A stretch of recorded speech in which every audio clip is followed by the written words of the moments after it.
Veja esta invenção chamada de máquina de movimento perpétuo e veja como funciona. Você já viu ela antes e acha que há algo de errado com o que você está vendo? Ou você acha que está funcionando normalmente? Agora dê uma olhada sob a base desta pequena invenção. Isso te faz se sentir melhor? Ou será que fomos enganados a pensar que essa invenção funciona de verdade e essa bola de aço continuaria em seu ciclo para sempre? Bom, há uma razão pela qual há uma bateria e um eletroímã escondido embaixo deste dispositivo, porque sem ele seria impossível que a bola de aço continuasse nesse loop eterno, porque quebraria a primeira e a segunda lei da termodinâmica. Ela não é uma máquina de movimento perpétuo, e há muito mais exemplos como este. Mas será possível que um dia uma máquina de movimento perpétuo se torne verdade?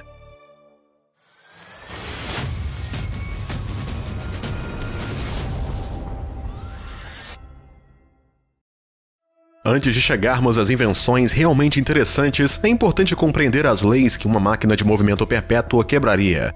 Uma máquina de movimento perpétuo, em teoria, seria um dispositivo que poderia continuar a funcionar infinitamente sem qualquer perda de energia, o que significa que funcionaria com 100% ou maior da eficiência.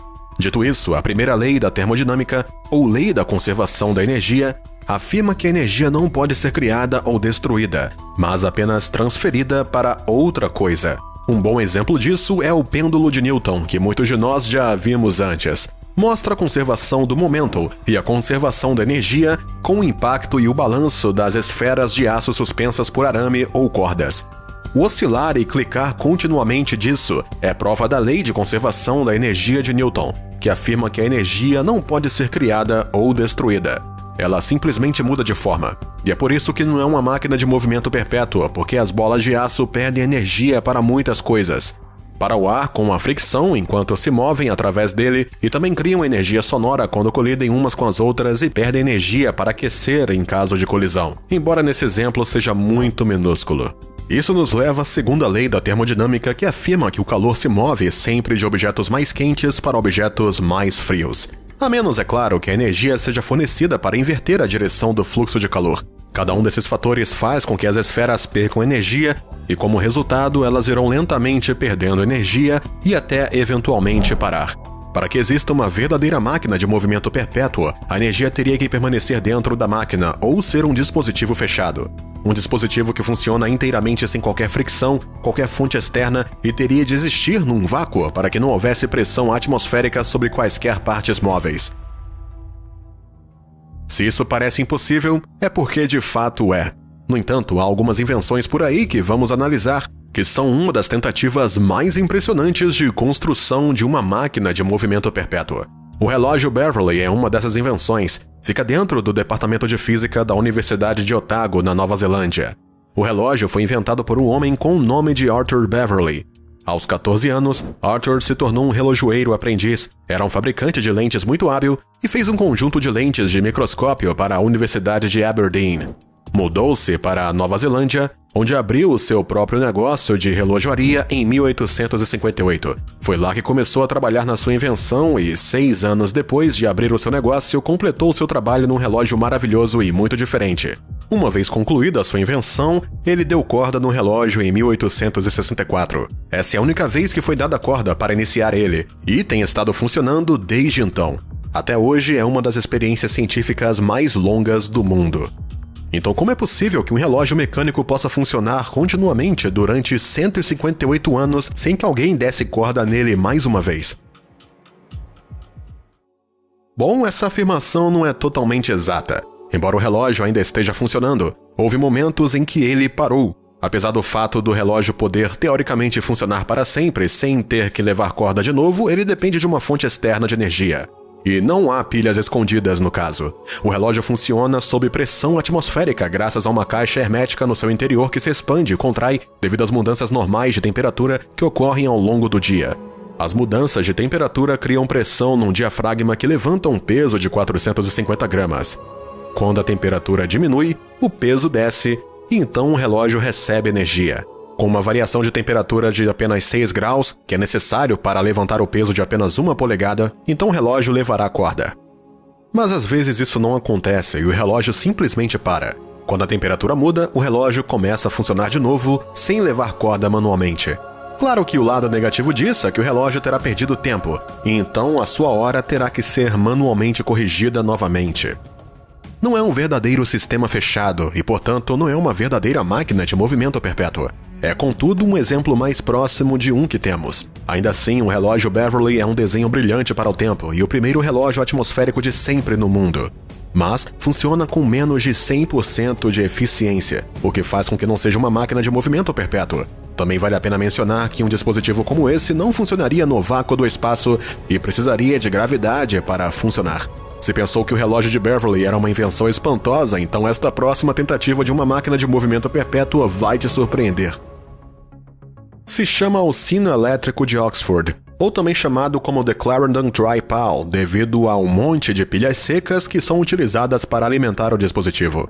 Pilhas secas são pilhas antigas que utilizam discos alternativos de prata, zinco e revestidas com enxofre, que geram baixas correntes de eletricidade. A invenção consiste em 2 sinos de latão que estão cada um posicionado por baixo de 2 desses tipos de pilhas secas que estão cobertas de enxofre fundido e que se parecem muito com castiçais dentro de um invólucro de vidro. Entre os 2 sinos se encontra uma esfera de metal ou campainha que está suspensa entre os 2 sinos de latão. Cada campainha, ligada a uma pilha seca, produz uma minúscula carga eletrostática que repele o pequeno bandalo, enviando-o rapidamente para trás e para frente entre os 2 sinos.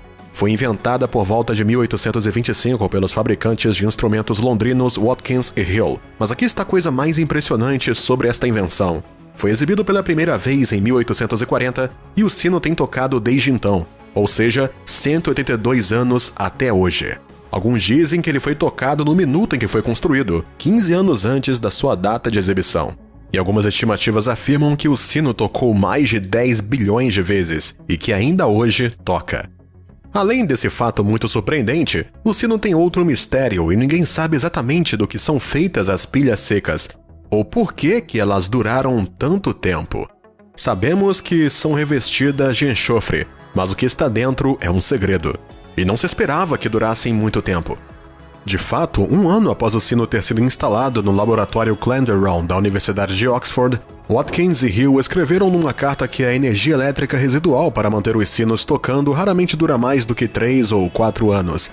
Temos a certeza de que, se ainda hoje estivessem por perto, teriam orgulho em saber que o seu sino ainda está tocando, até porque as baterias são bem melhores que os celulares de hoje. Os investigadores estão agora à espera de que a campainha pare de tocar para que possam abrir as baterias e descobrir exatamente como foram construídas, isso é, se a campainha alguma vez parar de tocar. Uma invenção incrível, mas é uma máquina de movimento perpétuo? Pode-se dizer que é outra invenção próxima, mas não exatamente aquilo. É porque as pilhas vão acabar morrendo algum dia, ou o sino irá quebrar primeiro. Além disso, se perde alguma energia devido à fricção do ar, mesmo que seja muito pequeno. Ou seja, não é uma máquina de movimento perpétua. Falamos um pouco sobre a fricção do ar com o pêndulo do Newton, e pode-se ver como a fricção do ar vai acabar parando o sino de Oxford, fazendo com que ambos funcionem com menos de 100% de eficiência. Que tal então uma invenção que esteja num vácuo, parcial ou completo? Bom, uma invenção como essa já existe. É chamado de radiômetro Crookes, ou moinho ligeiro, e foi inventado pelo químico e físico britânico Sir William Crookes. Um radiômetro é um dispositivo que mede a quantidade de radiação que atinge um objeto. Dentro da lâmpada parcialmente selada a vácuo está um conjunto de 4 palhetas equilibradas num único polo que tem livre movimento. Cada palheta tem um lado refletor branco e um lado negro. Quando a lâmpada de vidro é exposta à luz, as palhetas começam a rodar. Quanto mais luz for acesa na lâmpada de vidro, mais rapidamente as palhetas no interior vão girar. Seria de se pensar que a luz está de fato exercendo pressão sobre o lado refletor e fazendo ela se mover. No entanto, a verdadeira pela qual as palhetas no radiômetro Crookes giram é algo chamado de transpiração térmica. Então o que acontece é que quando se acende uma luz sobre a lâmpada, o vidro aquece e emite radiação infravermelha invisível, e o lado preto das palhetas quadradas capta mais radiação do que o lado branco, e com isso, a transpiração térmica faz então girar as palhetas. E aliás, o radiômetro Crookes também funciona ao contrário, o que significa que se esfriarmos a lâmpada derramando água fria sobre ela ou utilizando gelo no vidro, o lado negro das palhetas vai emitir radiação infravermelha melhor do que o lado branco, fazendo com que as palhetas girem na direção oposta. Mas assim como o relógio de Beverly, o radiômetro Crookes não é um sistema fechado e requer forças externas para que funcione.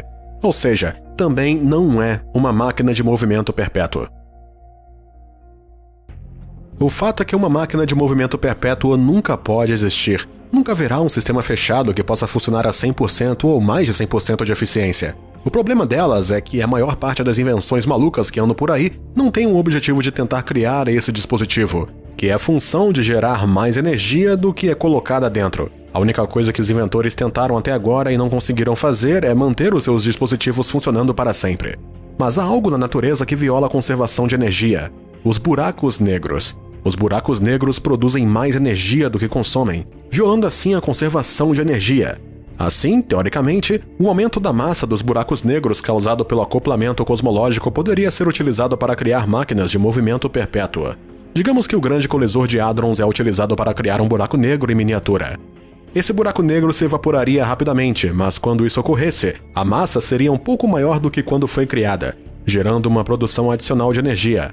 Tal máquina poderia utilizar a expansão do universo para obter uma produção de energia pura, o que seria equivalente a uma máquina de movimento perpétuo. Poderíamos estar realmente perto de descobrir isso, uma vez que, ainda recentemente, os cientistas criaram um buraco negro criado em laboratório que começou a brilhar após a simulação de um horizonte de eventos. Até lá, teremos que nos maravilhar com as muitas tentativas e invenções estranhas utilizadas por aqueles que afirmam ter feito uma máquina de movimento perpétuo. Então, fala pra gente o que você achou do vídeo. E se você gostou dele, nos dê um like, ajuda bastante a gente. E também fique ligado aqui no canal, se inscrevendo nos vídeos mais incríveis que vão vir aí. Obrigado por assistirem.